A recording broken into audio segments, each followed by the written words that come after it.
Compromisation শব্দটা বর্তমানে স্বামী স্ত্রীর মধ্যে খুব একটা নেই বললেই চল। যত মানুষ ব্যস্ত হচ্ছে জিনিসটা কিন্তু আরো তত বাড়ছে। বর্তমানে কম্প্রোমাইজেশন হয় একজন করে, না হলে কেউই করে না। দুইজনের মধ্যে কম্প্রোমাইজেশন খুবই কম দেখা যায়। হাজব্যান্ড হয়তো কম্প্রোমাইজেশন করছে কারণ অনেক কাবিনের টাকা রয়েছে, এখন তাকে যদি ছেড়ে দেওয়া হয়, অর্থাৎ তার স্ত্রীকে যদি সে তালাক দেয় তাহলে প্রচুর টাকা দিতে হবে, সে কারণে দিচ্ছে না।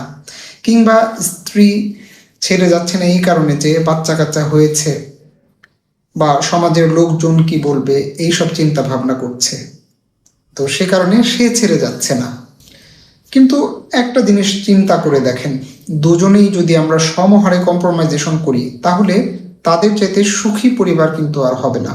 সুতরাং শুধু স্বামী কম্প্রোমাইজ করবে কিংবা শুধু স্ত্রী কম্প্রোমাইজ করবে সেটা নয়, দুজনেই সমান হারে কম্প্রোমাইজ করুন, আপনাদের চাইতে সুখী পরিবার আর হবে না।